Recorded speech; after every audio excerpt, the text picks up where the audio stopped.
Hey everybody, Spock here. It's been a minute, y'all. I know. I went a little MIA. If you could see by the new background, I'm back home with the W setup, and I want to get right back into it. Right now, for NBA fans, we're in the prime time. It's the time. It's the time of the year for NBA fans. Playoff basketball, baby. I'm gonna have a couple of videos coming out about what's been going on in playoff basketball. How the refs have been calling the whistle, the physicality, the stakes. It's been a great atmosphere. Unless if you're a fan of the Memphis Grizzlies or the Miami Heat. If you're one of those two teams, you're really disappointed. But I got a lot of NBA content. NFL fans don't feel left out because the draft just happened a little while ago. All those off-season moves, the rumors. I'm gonna get to y'all too, but today I want to talk about the Houston Rockets, man. The Houston Rockets. Now, there's someone in particular that I want to talk about. He's probably gonna be the thumbnail of the video. Before we get to him, I want to talk about the Houston Rockets. Man, were they a surprise this season? Most NBA fans, most analysts, content creators like myself, we didn't project the Rockets to be this high. Let's just keep it a buck. I think last season they were the 11th seed. They just fell out of like the playing games. This year, at max, you could have maybe convinced me they would have been like a fringe playing team, like 8-7 seed. These guys were the second seed in the Western Conference, by the way. The second seed. Not only if you told me they would be the second seed, you're telling me they would be the second seed in the Western Conference with the OKC Thunder, who were dominant this season, the Los Angeles Lakers, who acquired Luka Doncic during the season. I'm going to make a video about them too, coming here soon. The Warriors acquiring Jimmy Butler. The Grizzlies finally being healthy this season. The Clippers exceeding expectations. If I forgot anybody else, the Nuggets, they are the best player in the world. Timberwolves, they busted my Lakers' ass, but that's for another video. But to say the Rockets would come out second out of all of them, all of those teams, man, I would have looked at you stupid. I'm gonna keep it about. I'd have been like, what? Like, this dude don't know what he's talking about. You don't know what he's talking about. But it happened. We're here. Game 7 happened yesterday for me, and the Rockets were eliminated. And to be honest, I think if you're a Rockets fan, you don't feel no type of weight. Like, no one predicted the Rockets to be the second seed. No one predicted them to even put up that much of a fight against the Warriors. Stephen Wardell Curry. Like, but they forced the game 7, and I want to put my shout outs and congratulations to Amen Thompson. He is one of the greatest NBA prospects I have ever seen in my lifetime. Keep in mind, my NBA fandom goes back not far, probably 2016, 2015. I'm fairly new to the basketball scene. There's some people who go back to the 2000s. That was beyond my time as a viewer of the NBA to really talk about it. But I really go back to 2016. Basically, the Warriors Cavs era is what brought me to basketball, which I do want to make a video on how great that era was. Not if you were a content creator, because you didn't really have much to talk about. You just knew, all right, finals, Warriors Cavs, probably Warriors. They just got KD. Oh, I wonder who's gonna win. But besides all that though, the Rockets drafting Amen Thompson. When I tell you, he has the potential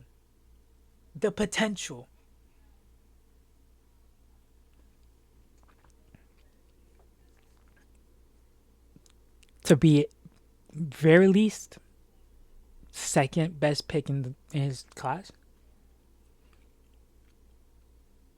And I might take it a step further. I think for the value of the pick they had, which was pretty sure 4 or 5, for the value of the pick, I think it might have been the best pick in the draft. Now, of course, I'm exaggerating. We all know Wemby. Of course, his recency bias. We just saw him not lead his team to the playoffs, but he had a playoff berth. So of course, his recency bias. Of course, I still think Wembanyama is the better player. Duh. I'm just exaggerating, just trying to start some little NBA, But nah. All jokes aside, he is an insane athlete, a ridiculous prospect, and he has zero touch for the three ball at all whatsoever. He can't hit a three to save his life. But we could get into the conversation of, if he develops his three, blah blah blah. That's just the cherry on top. Because I think if Amin Thompson never develops a 3-point shot, he can still be a top 15 NBA player in this league with no 3-point ball at all.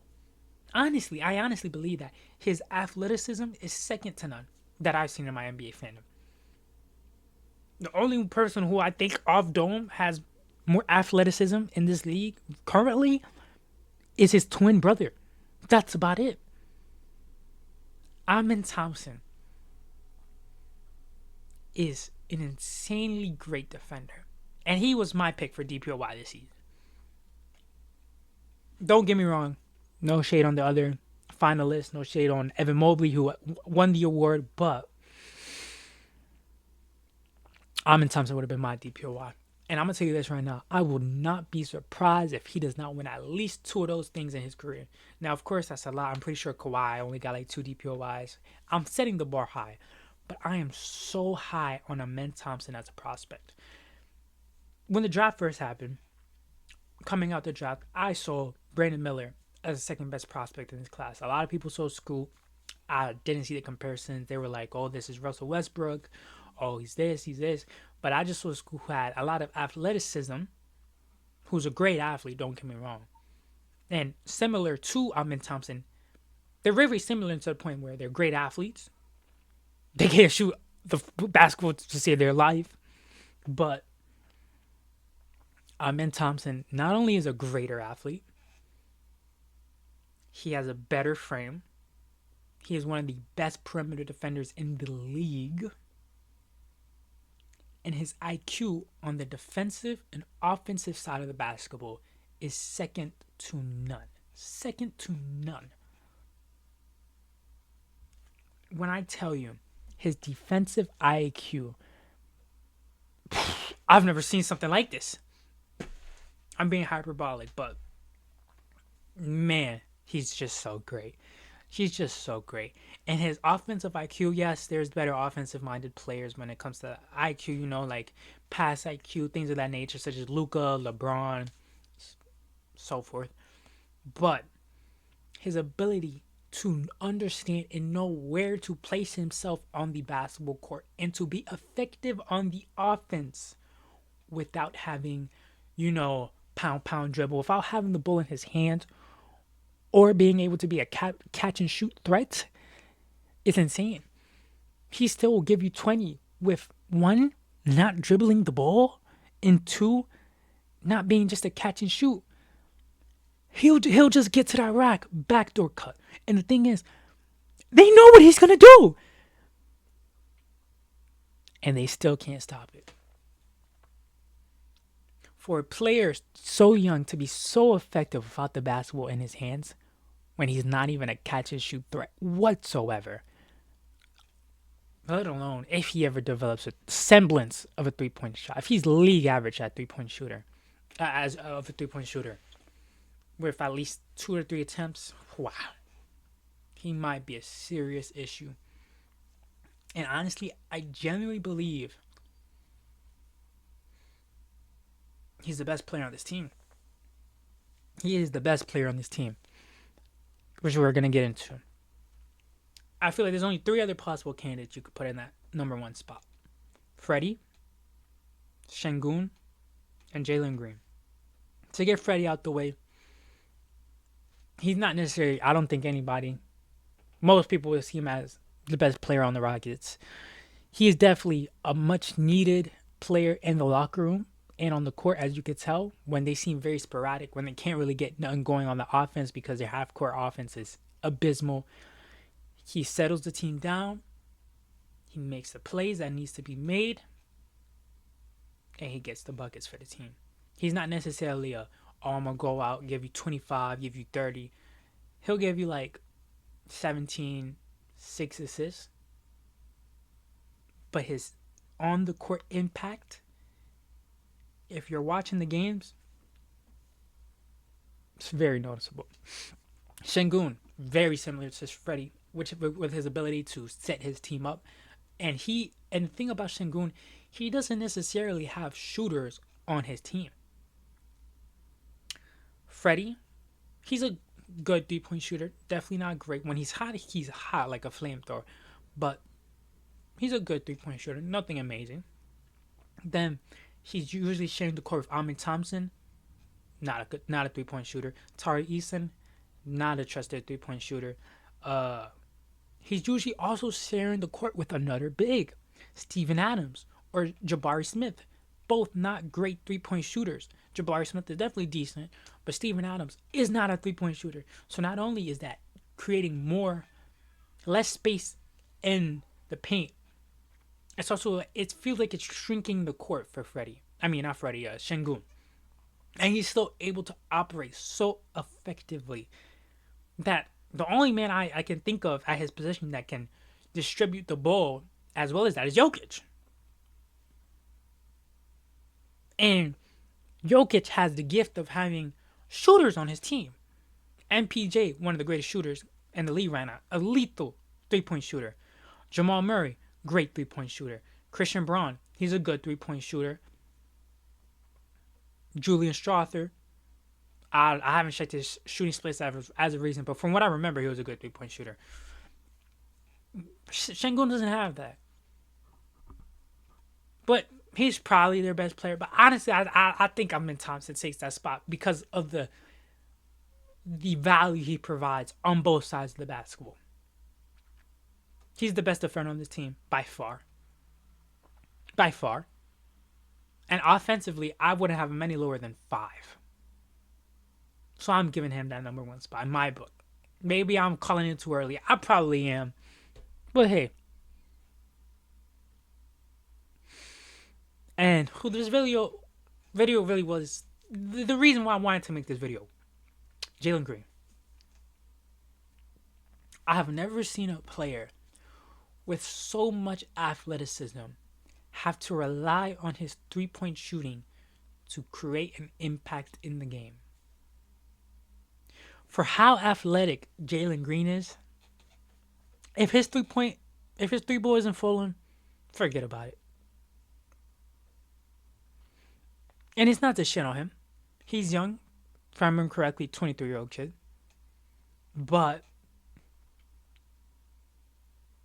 he needs to figure out, and he has to figure it out real soon, how to put his offensive game together.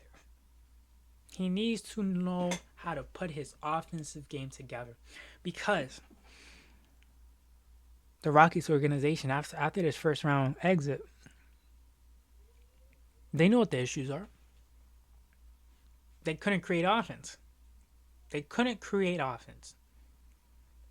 And the purpose of Jalen Green is solely to be a offensive-minded player. Excuse me. Because on the defensive side of the ball, he's not giving you much.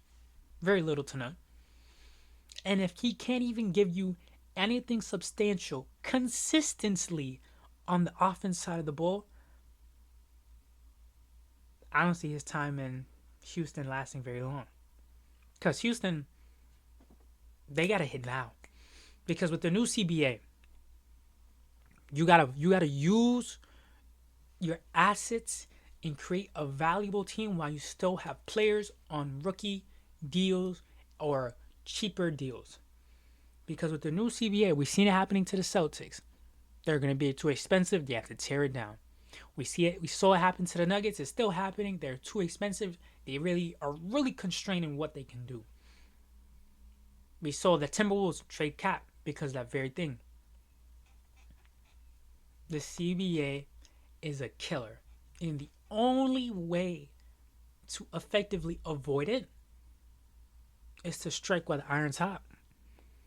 While Amin Thompson on his rookie deal, I'm pretty sure Jabari Smith on his rookie deal. You have to make progress now. Because, oh boy, when Amin Thompson gets that contract,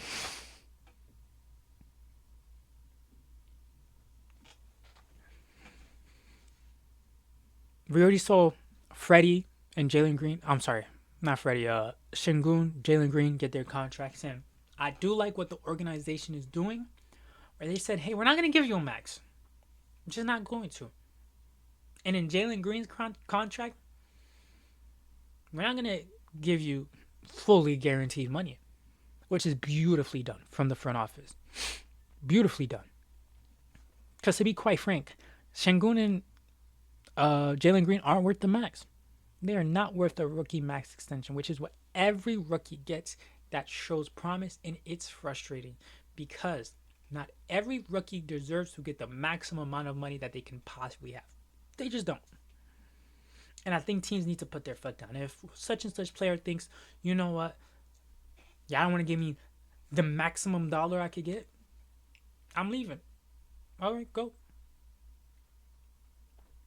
Because the front offices need to establish this form of, we're not going to give you everything you asked for. Because if you're not doing everything you need to do, you're not going to get paid like someone who does do everything that they need to do. Jalen Green, man, doesn't do what he needs to do. Defensively, he's disgusting.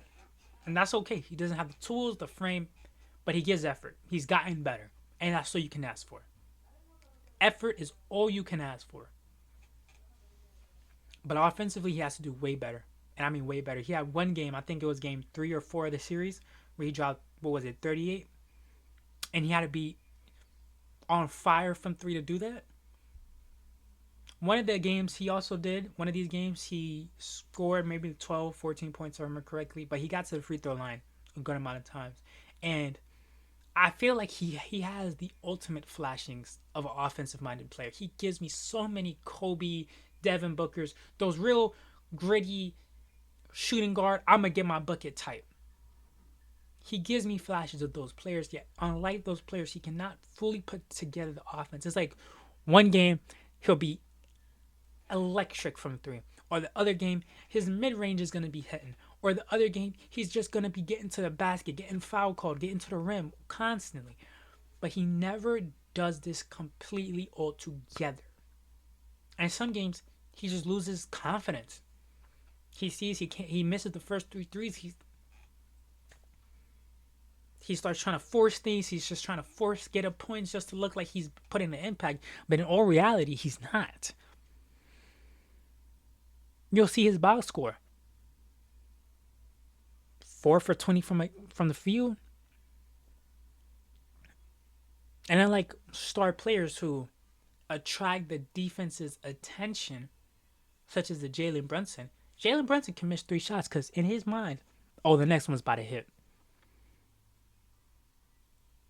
And a defense, no matter what, even if Jalen Brunson is 0 for 7 from the field, best believe if he put 2 feet in that paint, they're doubling him right then and there.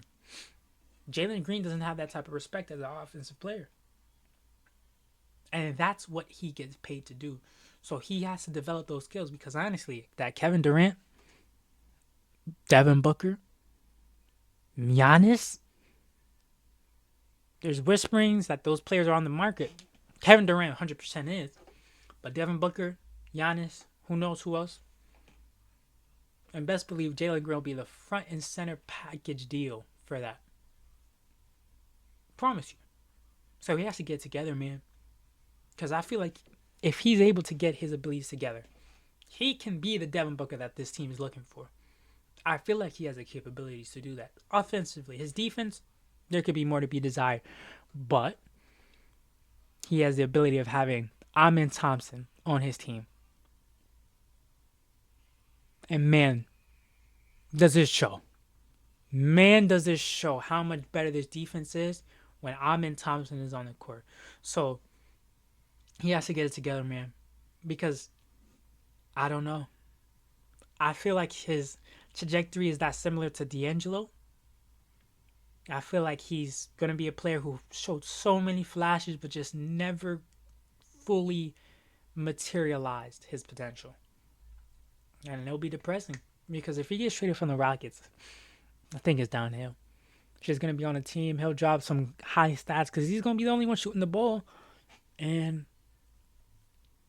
his career is just going to be that of like a Bradley Beal, D'Angelo, when I think he could realistically be a Devin Booker caliber player. I feel like their play styles are very similar. I feel like Jalen Green has the talent and the abilities to replicate that offense, but